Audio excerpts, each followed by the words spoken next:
سر درد جسے انگلش میں کہتے ہیں ہیڈک کا اسلامی علاج کیا ہے جو حضور صلی اللہ علیہ وسلم سے ثابت بھی ہو؟ اس کا جواب ترمذی شریف میں موجود ہے، حدیث نمبر 2080۔ رسول اللہ صلی اللہ علیہ وسلم عیادت کے لیے میرے پاس یعنی عثمان بن ابی العاص کے پاس تشریف لائے۔ اس وقت مجھے ایسا درد تھا کہ لگتا تھا وہ مار ڈالے گا۔ رسول اللہ صلی اللہ علیہ وسلم نے فرمایا، اپنے داہنے ہاتھ سے 7 مرتبہ درد کی جگہ چھو اور یہ دعا پڑھو۔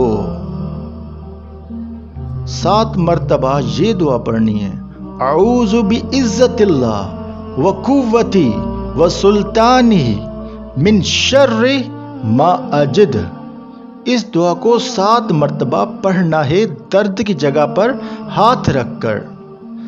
میں اللہ کی عزت اور اس کی قدرت اور طاقت کے وسیلے سے اس تکلیف کے شر سے پناہ مانگتا ہوں جو مجھے لاحق ہے۔ یہ ترجمہ تھا۔ میں نے ویسا ہی کیا اور اللہ تعالیٰ نے میری تکلیف دور کر دی۔ چنانچہ میں ہمیشہ اپنے گھر والوں کو اور دوسروں کو یہ دعا پڑھنے کا مشورہ دیتا ہوں۔